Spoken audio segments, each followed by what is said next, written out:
I welcome you to this lesson.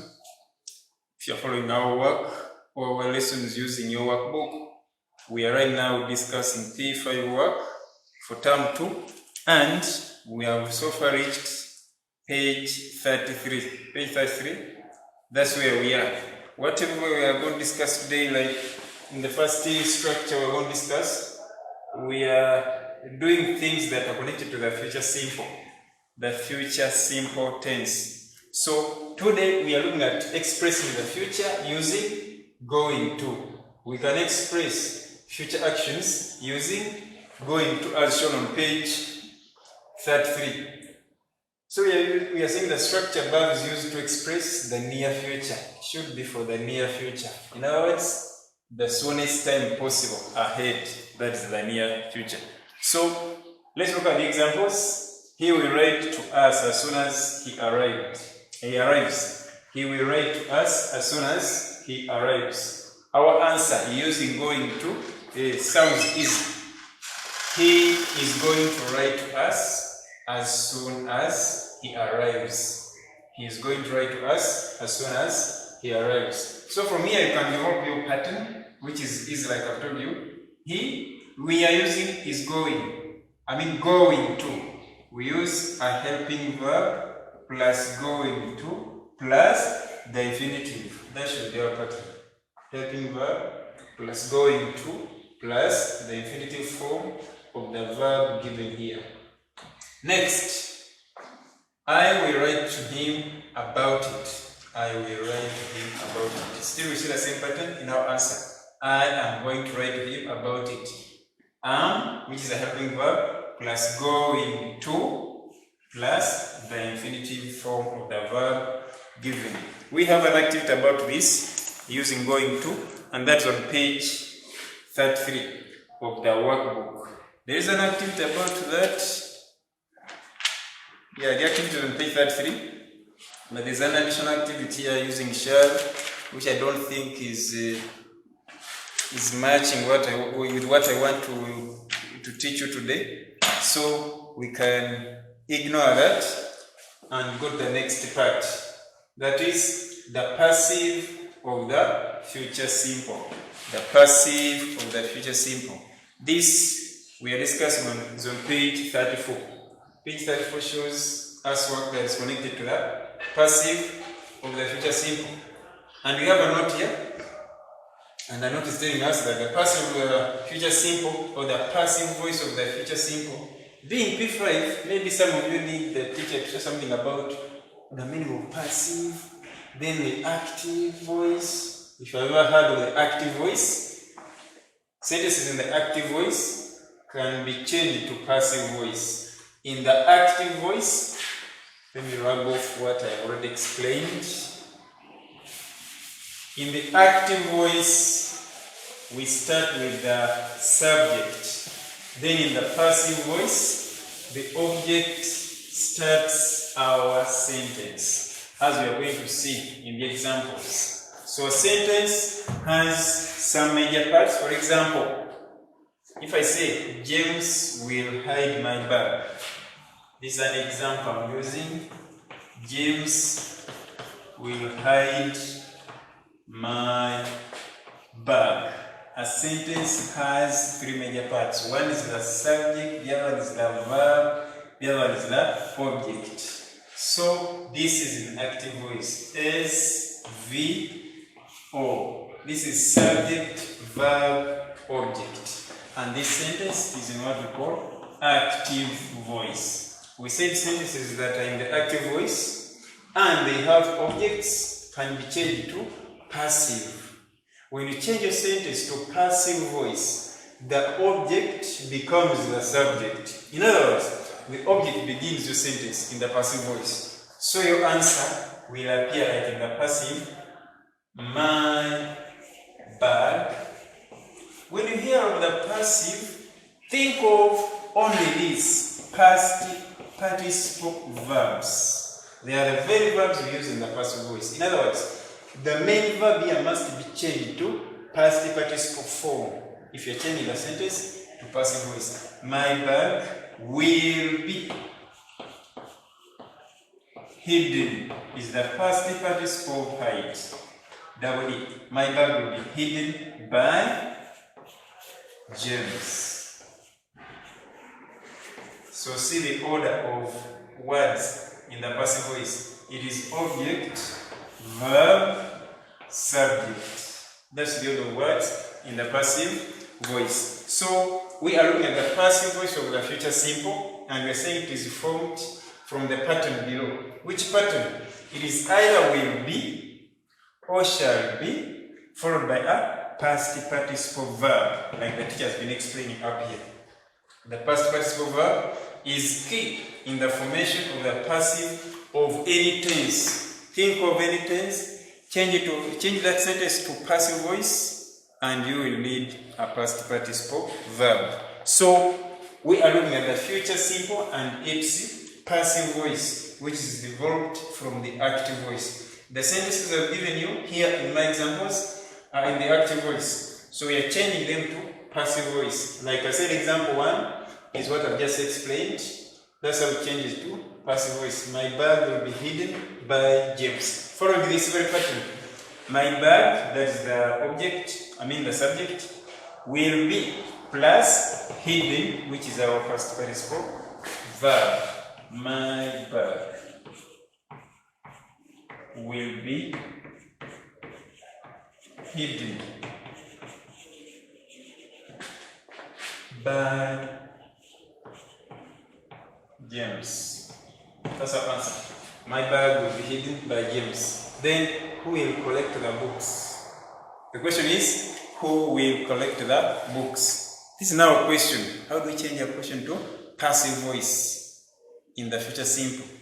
Who will collect the books? Obviously, because it is a question, we will also answer in question form, by who.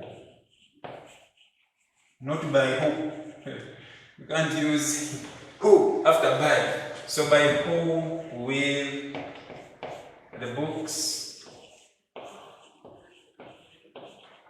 be? Sorry, these are books, not only one. By whom will the books be collected? End with a full stop, and we say thank you for wasting time. This is a question, it should end in a question mark. By whom will the books be collected? By whom will the books be collected? That's our answer. I believe those two examples should be enough before I turn you to, or before I send you to where the activity is. We have the activity on page 35. Let me see if there's anything more I can say something about. The captain is going to fly the airplane. This is now a near future expressed using going to. The captain, I'm talking about number 7.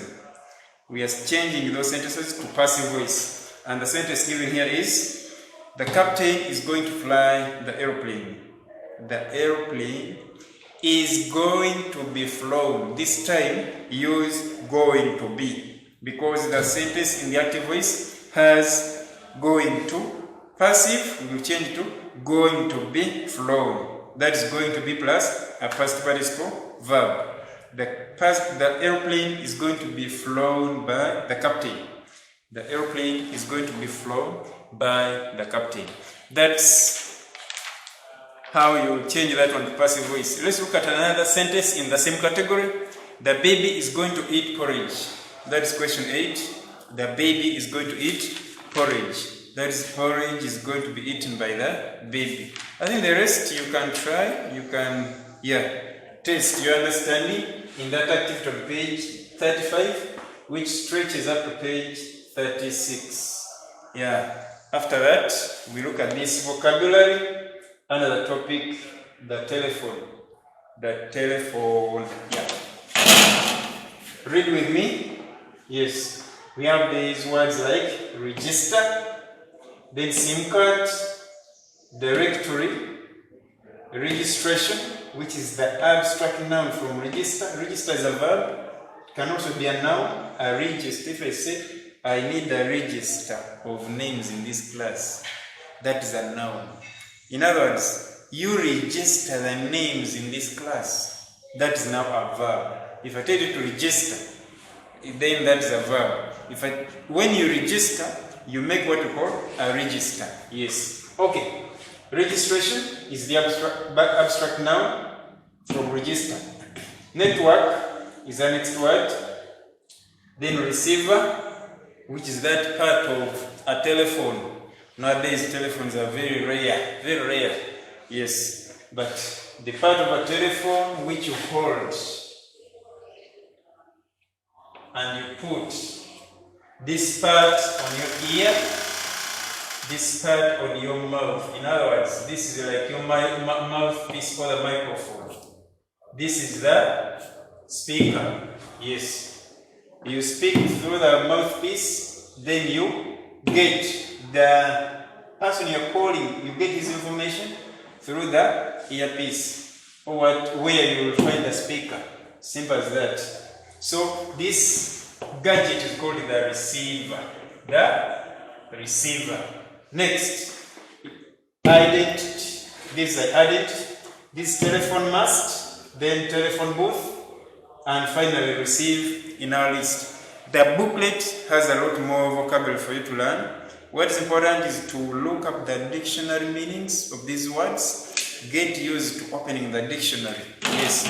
Try, test your dictionary skills in this lockdown so that by the time you go back to school, you know something about how you can use a dictionary to make research. When you're in P.6, P.5, we say you are in upper primary and you need to get used to making research. Yes, teachers say they don't like spoon feeding. Children too don't want to be spoon fed.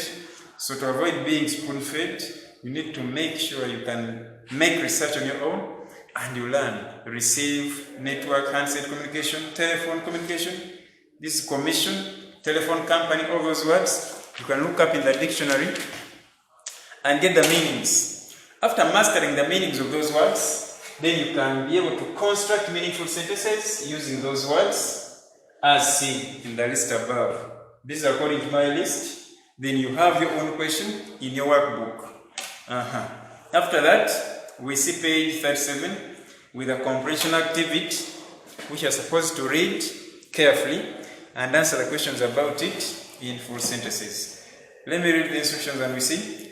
Mr. Tubanze called the following people on Monday, 6th June 2018. Study the information about the calls he made and answer the questions in full sentences. Answer the questions that follow in full sentences. We have the person called, then the column for the telephone number or the number of the receiver, then the time of call, the time when Mr. Tubanze made the call. Everything is given here. Then after that, we are required to answer the questions that follow. An example here is question number 4. Whose telephone number is that one? 0712 12 33 21. Whose telephone number is that? We want you to answer, and you say Simbi's telephone number is 0712, the way it is written in the question. Try out all other questions about the list of people Mr. Tubanze called and answer them with great care according to the tense. Yes, answer with care, follow the tense. Then the other thing I normally emphasize is punctuating your answers. Unpunctuated answers are like I would answer without a punctuation mark. It's never sweet in English. They're like tea without sugar. So do that activity as part of our work today. Read, we are now on page 38. Read the advertisement below and answer in full sentences the questions that follow. We have the New Vision newspaper of Thursday, 30th May 2018. Thursday, 30th May 2018. We have a correction to make. Please follow. Check. Let me read the whole stuff. The Uganda Communication Commission, should be Communications Commission, has asked all the mobile telephone users to register their SIM cards with their telephone service providers such as Airtel, Orange, which has been AfriCell and is now shifting from Uganda. Airtel, Orange, Warid, which shifted or which merged with Airtel. Okay. Uganda Telecom, MTN, and Smile, that is Smile Telecom. Requirements for registration. 1, that is 1 passport size photograph. 2, photocopy of the identity card or LC letter. And 3, the telephone number. Then registration of all networks is free of charge, meaning you don't pay. Register from any network service provider. That is, register from any network service provider. And registration starts on 1st July 2018. That year is 2018. Yes, 2018. 31st, up to 31st December 2018. Change that year to 2018. Then after that, you'll be able to answer the questions about that advertisement as shown on page 38. SMS in full, SIM card, should be SIM in full. Write the following in full. That is question 11. I see SIM card, should have been SIM, subscriber identification module. All these abbreviations are given in the dictionary. For those who have dictionaries, those who don't have, we encourage you to buy them. You need a dictionary to master these short forms. SIM, that is subscriber identification module. You can only go get it in the dictionary.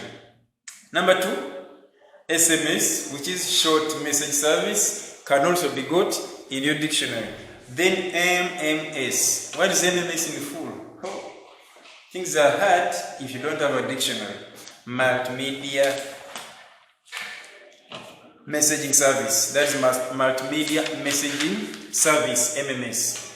Okay, use your dictionary to make further research. Then composition, we see work here which I want you to cover with me when we are at school. So let's go straight to the use of either, and that is on page 41. Not 41, it is 42. 40. We are on page 40 with the use of either. The exercise is what you find on page 41 by the introduction of the lesson. In other words, the lesson starts on page 40. Examples: they will come early, they will come late.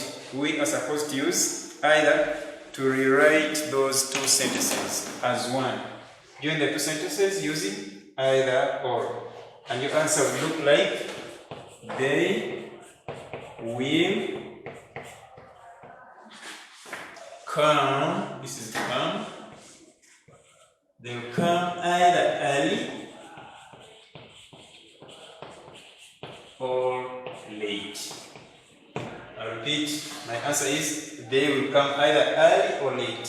Don't say they will either come early or late. They will come either early or late. So, next question. They may call us, they may pay us a visit. They may call us, they may pay us a visit. What's the answer? Using either. Using either or. Our answer will be they may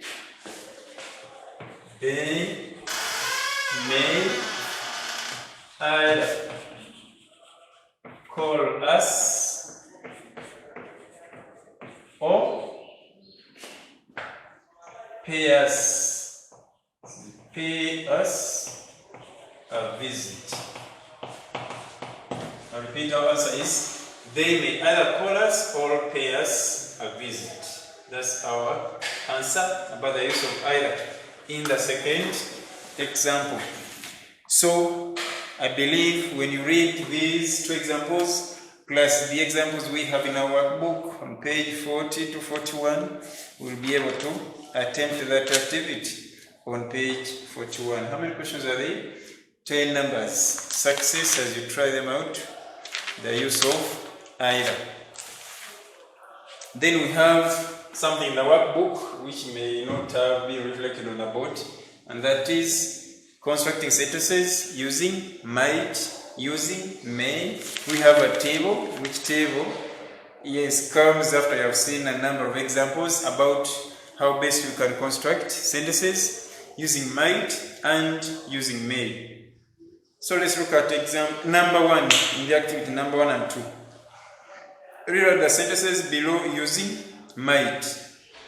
I think of changing my address. I think of changing my address. Our answer will be I might change my address. I might change my address. Then number 2, we are likely to get better postal services next year. We are likely to get better postal services next year. Our answer, we may, not may, we might get better postal services next year. We're taught to use might according to our instructions. So we say, we might get better postal services next year. So try those remaining 13 questions. Out of 15, we have answered 2, meaning the balance is 13. So those ones, I wish you success as you do them by yourselves, or you do them by yourself because you're watching this video alone in that case. So allow the teacher to go to page 41. Is it 41? Should not be 41. Should be 43, where there is something about the use of unless. Use of unless. When you see my conjunction written like this inside quotation marks, it means you are not limited. You as the child or as the learner are not limited. You can use it within the sentence or at the beginning. So the choice remains on your side. Feel free to put it at the beginning or to put it at the end.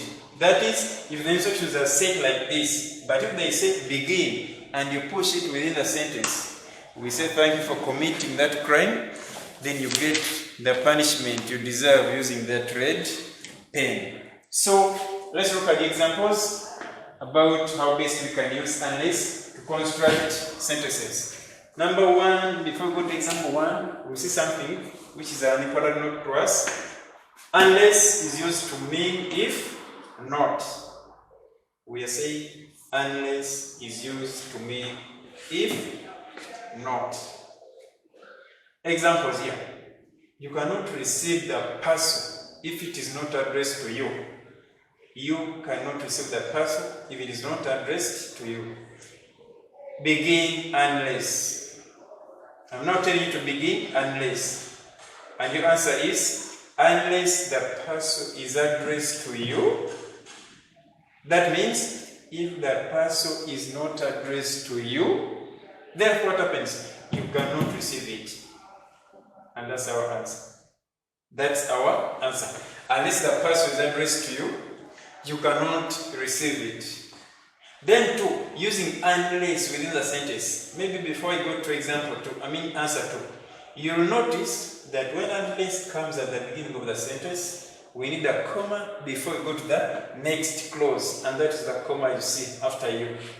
The next clause or the second clause is you cannot receive it. Unless the parcel is addressed to you, you cannot receive it. 2, you cannot receive the parcel unless it is addressed to you. Any comma? No. This means if the sentence has unless within, not in the middle. If the sentence has unless within it, you are not supposed to put any comma. Do not be tempted. Do not have that thing of grammar. People call it parroting. They say, the teacher said you will put a comma after unless. Never like that. It's not supposed to be put in every sentence that has unless. Only sentences that begin with unless require a comma before you put the second clause. Next, you cannot receive the parcel unless it is addressed to you. As simple as that. No comma, only a full stop is required to punctuate your sentence. Is if it has unless within it. What's remaining? We drive you to the activity as wind up. The activity for this work of using unless will be found on page 44. There are 2 activities. The first 10 numbers about the use of unless within the sentence. Then the remaining ones are about the use of unless within, at the beginning. Yes, the main questions require you to use unless at the beginning. Try the 2 activities. I want to wish you success as you do that simple work. Where you feel a bit lost, review the video or target that very part where the teacher talked about the examples about the exercise you're answering. That's how best you can get assistance. Otherwise, I don't want to go beyond this point. I just want to say congratulations to you. We've reached this far with you. It means your spirit is high, and the spirit of learning should be high during this time of the lockdown, because by all means your age deserves education, and this is what you are going through. Yes. Continue watching videos of our lessons and follow using the workbook. If you don't have the term 2 workbook, it is already at school waiting for you to come and pick. Come pay 40,000, pick the booklet, go home, sit and follow the lessons in a meaningful way. Otherwise, watching without the workbook, I don't call that learning. You may be just entertaining yourself. Yes. So we have stopped on page 44 with the use of unless. The next time we meet, the teacher will be talking about the topic, the internet. The internet, that's on page 45. God bless you. Thanks for watching. Goodbye.